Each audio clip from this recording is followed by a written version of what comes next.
Brother Paul po, mga kapatid. Kamusta po kayo? Noong nakarang araw lang ay may lumapit po sa aking isang kaibigan. Humihingi ng advice. Ang sabi niya, Brother Paul, dapat ko po bang patawarin ang isang taong nakagawa ng pagkakamali sa akin? Ang sabi ko naman, bakit naman hindi, kapatid? Mga kapatid kay Kristo, ang mensahe po ng ating ebanghelyo ngayong linggo ayon kay San Juan ay sumisentro sa kapatawaran.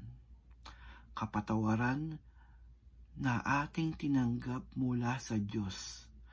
Kapatawaran na magbibigay sa atin ng kaligtasan at karapatan upang siya ay makapiling sa kalangitan sa buhay na walang hanggan.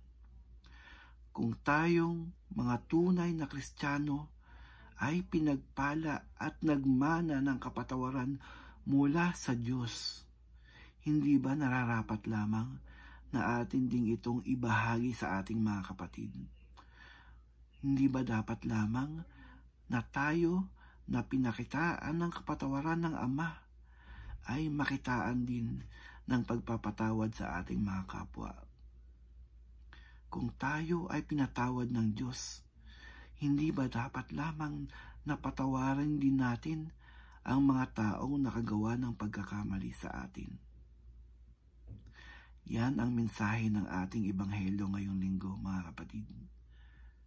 Ang kapatawaran na ating tinanggap sa Panginoon ay dapat nating tanggapin, matutunan at ibahagi sa iba.